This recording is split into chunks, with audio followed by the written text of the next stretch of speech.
જય શ્રી કૃષ્ણ વૈષ્ણવ. સહસ્ત્ર શ્લોકી સેવા ભાવનામાં હરિરાયજી આપણને મંગળાથી લઈને રાજભોગ તેમજ છાક લીલાના દર્શન કરાવ્યા. હવે આજના વિડીયોમાં આપણે છાક લીલા બાદ કુંજ ભવનમાં પ્રભુ અનુસરમાં પધારે ત્યારે વ્રજભક્તો કેવી કેવી તૈયારી કરે છે તેના દર્શન કરાવશે. બપોરે વ્રજભક્તો કુંજ ભવનમાં પ્રભુને માટે સિંહાસન અને શૈયા સિદ્ધ કરે છે અને અનવસરમાં ઉચિત સામગ્રી વગેરે સર્વ સાજે છે. તેનો પ્રકાર 31 શ્લોકથી વર્ણન કરે છે. પોતાની ગાયોના સમૂહને ચરાવવાનું કાર્ય ગોપોને સોંપીને પોતે એકલા નિકુંજમાં પોતાની સખીઓના યુથ સહિત શ્રી સ્વામિનીજીના યુથમાં પધાર્યા.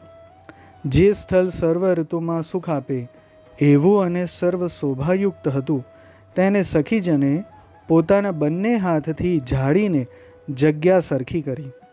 અનેક પ્રકારના પ્રકાશથી શોભાયુક્ત મણીના દીપકોથી તે સ્થાન શોભતું હતું અને ચારે તરફ સદા પવનના પ્રવેશને માટે તેમાં ગોખલા કર્યા હતા.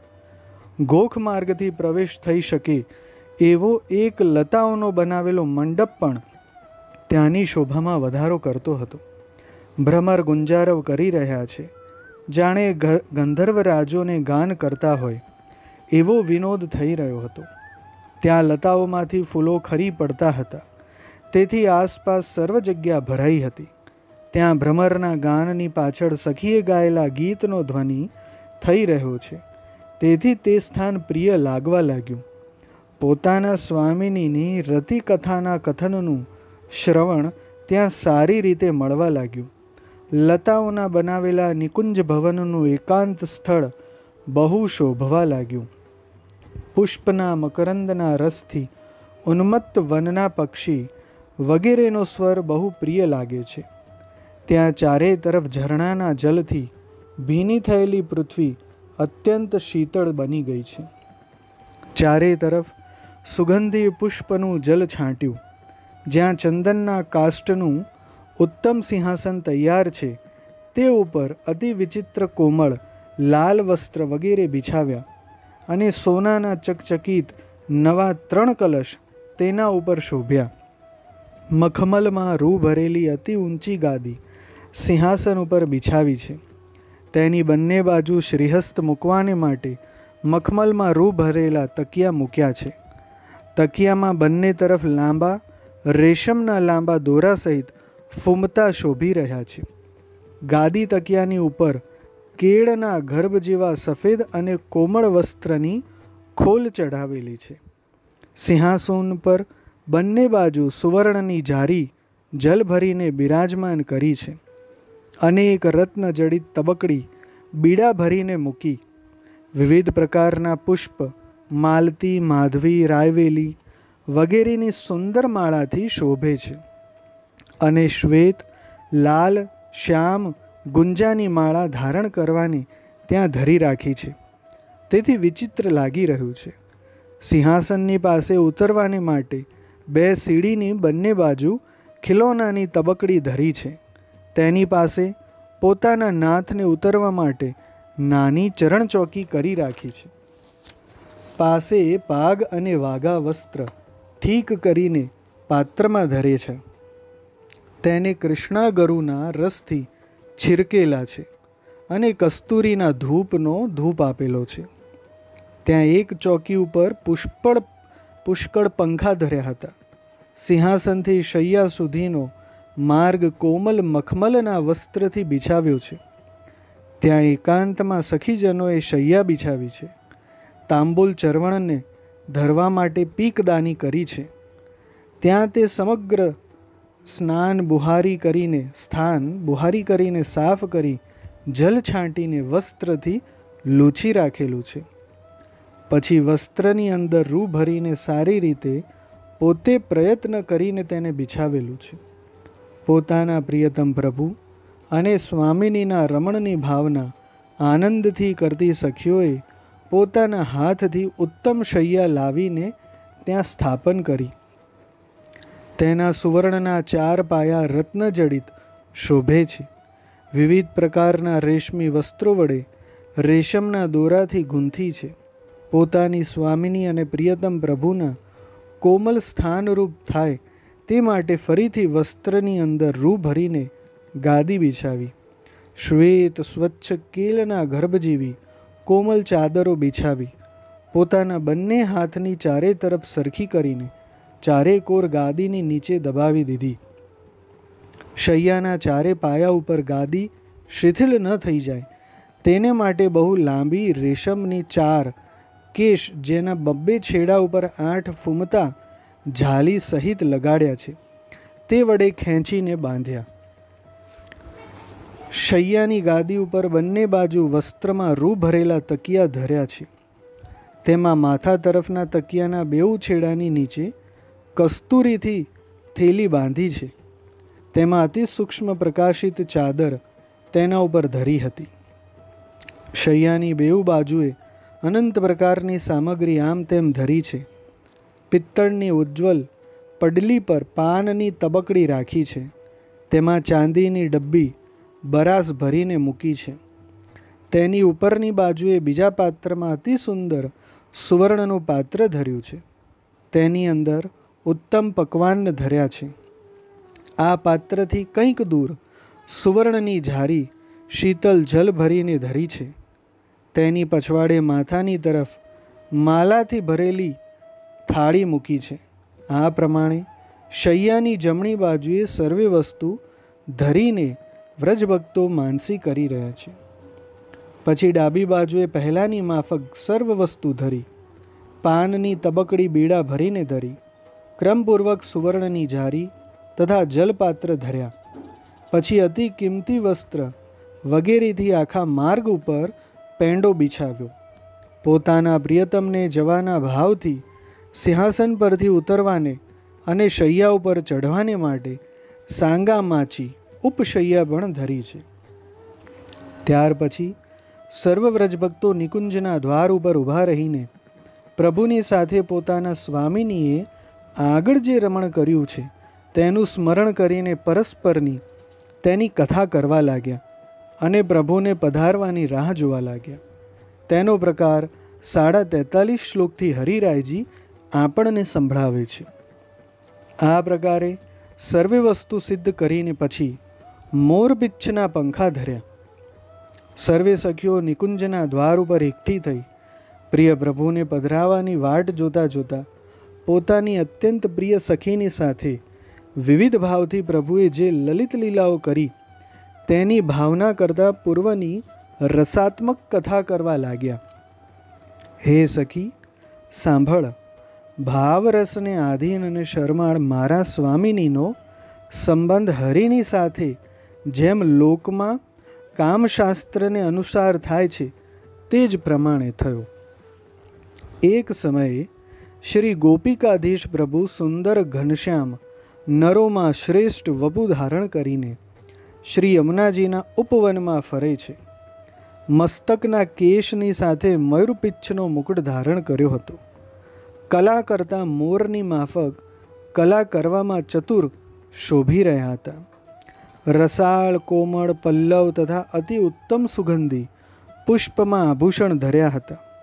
ભ્રમરના ટોળાના જેવા કેશથી મુખારવિંદ છાઈ રહ્યું હતું. બંને કાનમાં મકરાકૃત કુંડળ શોભતા હતા. કમલની શોભાને ઝાંખી પાડે એવા અંજનયુક્ત 2 નેત્રથી સર્વને મોહિત કરતા હતા. આધિદૈવિક સંભોગ રસના સ્થાનરૂપ કપોલ ધારણ કરતા હતા. ઊંચી નાસિકાની શોભાથી શુકના મનનો ગર્વ ઉતારતા હતા. નાસિકાના મોતીના આભૂષણથી અતિ સૌંદર્યનું દર્શન કરાવતા હતા. અધરમાંથી સ્ત્રવતા અત્યંત દુર્લભ અમૃતનું દાન કરતા હતા. વેણુનાદથી અતિ વિકલ થયેલી ગોપીઓના મનને મોહ કરતા હતા. કંઠ પરની 3 રેખા આધિ ભૌતિક, આધ્યાત્મિક અને આધિ દૈવિક એમ 3 પ્રકારના આનંદનો બોધ કરે છે. હૃદયના ઉપરના અતિ નવીન પદકરૂપી ભૂષણ ધર્યું હતું. અતિ ચકચકિત કંકણથી હસ્ત અતિ શોભિત હતા. સંયોગ વિપ્રયોગ બંને રસની ક્રિયાનો બોધ કરનાર 2 બાહુ પર બાજુબંધ ધર્યા હતા. અનેક પ્રકારના રત્નથી જડિત મુદ્રિકા વડે અંગુલીઓ શોભે છે. શ્રીહસ્તના ઉપર જડાઉ હાથ સાંકડાનું આભૂષણ ધર્યું છે. હીરા જડિત અતિ સ્વચ્છ ચોકી વડે ઉદર શોભાયમાન દેખાય છે. સુવર્ણના કૃત્રિમ મણકાની માલા ઉરસ્થલ ઉપર વિરાજે છે. હાથીનું કુંભસ્થલ તોડીને કાઢેલા મોતીની માલાથી પોતે શોભી રહ્યા છે. સોનાની સાંકળીની માલાથી હૃદયકમલ સંલાલિત હતું. અનેક રત્નજડિત વૈજંતી માલાથી પોતે સારી રીતે શોભતા હતા. અને પુષ્પથી બનાવેલી વનમાલા ચરણ સુધી ધરી રાખી હતી. પિતાંબરની બંને બાજુએ વસ્ત્રના છેડા પવનથી હાલતા હતા. ગ્રીવા વાંકી કરીને ભ્રમર નચાવતા વેણુ વગાડવામાં તત્પર થયા. સુવર્ણની નકશીવાળા મણીના હાર, જેને મોહનમાળા કહેવાય, તે સતના સ્થાનરૂપ શોભે છે. કટીની ઉપર ચળકતી રેશમની કાચની બિરાજમાન હતી. કટી પર બાંધેલી કાંચીના રેશમના ફૂમતાથી આપ શોભે છે. વચ્ચે ભ્રમર વિલાસ કરતા એવા કમલના કેસર સમાન પીળા વસ્ત્ર ધર્યા હતા. પોતાના નખમંડલની કાંતિથી ચંદ્રની શોભાને જીતી લીધી. રત્નજડિત પ્રકાશિત બિછુઆથી ચરણની 10 આંગળીઓ શોભે છે. તુલસીની માળા શરીરની મધ્યમાં રહીને ચરણનો સ્પર્શ કરી રહી છે. શ્રી યમુનાજીના તીર ઉપર જલના સ્પર્શથી શીતલ વાયુનો ભોગ કરતા હતા. શ્રીઅંગમાં અનંગનો ઉદ્ભવ સારી રીતે થવાથી શ્રીઅંગ અનંગ ભાવથી ભાવિત થયું. અનંગમાં પોતાના અંગને વધારે સુંદર જોઈને જેમની દ્રષ્ટિ ચકિત થઈ, શ્રી યમુનાજીના તીર ઉપર વિલસતા વૃક્ષ અને પુષ્પ જોવામાં જ તેમનું ચિત્ત હતું. ગુંજાફલના બનાવેલા અનંત આભૂષણથી જેમણે પોતાનું અંગ અલંકૃત કર્યું હતું, પ્રગટ ઉત્તમ હૃદયના ભાવવાળા યુવતીવૃંદથી પોતે વીંટળાયેલા છે. નાના પ્રકારના રાસ રસના આનંદમાં પોતે નિમગ્ન છે. તેમને રમણ પ્રિય છે.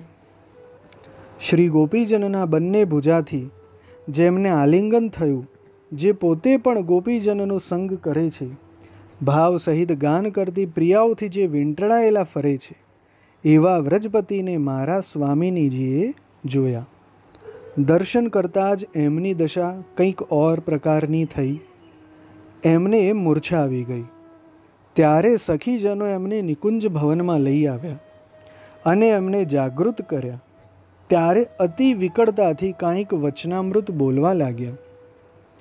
હે વ્રજા, પુરુષાર્થરૂપ હે વ્રજાધીશ, હે વ્રજના આનંદ, હે વ્રજપ્રિય, હે વ્રજૈક નિષ્ઠ, હે વ્રજના ભોક્તા, હે વ્રજના દોષ નિવારક, હે વ્રજપાલ, હે વ્રજને સ્વસ્થ આપવાને પોતાનું રૂપ પ્રગટ કરનાર, હે વ્રજાત્મક, હે વ્રજ સ્વામીન, હે વ્રજ પ્રાણ, હે વ્રજના ધન, હે વ્રજેશ્વર, હે વ્રજના સર્વ જીવને અને જનને આહલાદ આપનાર, હે વ્રજના પરિગ્રહ કરનાર, હે વ્રજનાથ, હે વ્રજ પ્રિયતમ, હે વ્રજને મહોત્સવ રૂપ કરનારા, હે વ્રજવાસીના હૃદયમાં વાસ કરનાર, હે વ્રજમાં વાસ કરનાર, હે વ્રજને ગોદમાં ધારણ કરનાર, હે વ્રજના ભાવરૂપ, હે વ્રજના આનંદરૂપ, હે વ્રજના સૌંદર્ય રૂપ, હે વ્રજના સદગતિ રૂપ, હે વ્રજમાં આવેલા અસુરોને હણનાર, હે વ્રજવાસીઓના મનને મોહ કરનાર, હે વ્રજમાં લીલા કરનાર, હે નિત્ય વ્રજની ગાયોના ટોળાઓને ચરાવનાર, હે વ્રજને અર્થે લીલા કરનાર, હે વ્રજને માટે ગિરિરાજ ધારણ કરનાર, હે વ્રજેન્દ્ર, હે વ્રજમાં સર્વદા ચરણ ધરવાવાળા, હે વ્રજાસક્ત, હે વ્રજના સર્વ પુરુષાર્થ આપનાર, હે વ્રજના કામદેવ રૂપ, હે વ્રજના આધાર, હે વ્રજમાં આશ્રય કરનાર, જનોના આશ્રય રૂપ, હે વ્રજના એક શરણ રૂપ, હે પોતાના વ્રજનું પોષણ કરનાર, હે હૃદયમાં વ્રજને ધારણ કરનાર, હે વ્રજરાજ સુત, હે સ્વીય વ્રજના રાજાના કુમાર, હે વ્રજેશ્વરી, શ્રી યશોદાના પરમ પ્રિય પુત્ર, હે વ્રજના સ્ત્રીજનથી સેવાયેલા, હે વ્રજની આરતી હરનાર, હે સ્વીય વ્રજની ભાવના કરનારાઓથી ભાવિત, હે વ્રજમાં સ્થિતિ કરનારની વિયોગ આરતીને હરનાર, હે વ્રજનાયક, હે નંદરાયજીના વ્રજથી અન્ય વ્રજ તથા નંદરાયજીના વ્રજ એમ સર્વ વ્રજમાં રહેનારાઓના એક પતિ, હે વ્રજને ગતિનું દાન કરનાર, હે વ્રજૈક શરણ, હે સ્વીય ભક્તનો નિરોધ કરનાર, હું જે ભૂમિ ઉપર પડી છું તેને ઉઠાડો. તમે પતિતનો ઉદ્ધાર કરવાને શક્તિમાન છો. હે કરુણાનિધે, આપનો કરકમળ મારા શિર પર ધરો. હે દયાળુ, મારા હૃદયમાં વાસ કરો. હે પ્રિય, વારંવાર આલિંગન કરો. મારા હૃદયમાં રહેલા તાપને દૂર કરો. હે કૃપા સિંધુ, ભક્તના દુઃખ હરવાના આપના ધર્મનું સ્મરણ કરો. મારા બિંબ જેવા અધરમાં રહેલું મધુર મધુ કે જે માત્ર તમારે જ ભોગ કરવા યોગ્ય છે તેનું પાન કરો. હે નિજજનના કરુણા સિંધુ, તેને વ્યર્થ કરો નહીં, સારી રીતે તેનો ભોગ કરો. હે નાથ, હૃદય ફાટી જાય છે, હૃદય ઉપર કંચુકીના બંધ તૂટી જાય છે. વનને બાળનાર દાવાગ્નિ જેવો ઉષ્ણ નિઃશ્વાસ મુખમાંથી નીકળી રહ્યો છે. દૂર કરો, દૂર રહો હે વ્રજપતિ, હે શિરીષ પુષ્પના સમાન સુકુમાર. વિયોગાગ્નિથી બળતી મને હે પ્રાણનાયક સ્પર્શ ન કરો. હે કમલલોચન, પ્રથમ તમારું દર્શન કરાવો, પછી વદનામૃત લાવણ્યનું પાન કરાવો અને મારા હૃદયમાં રહેલા તાપને દૂર કરો.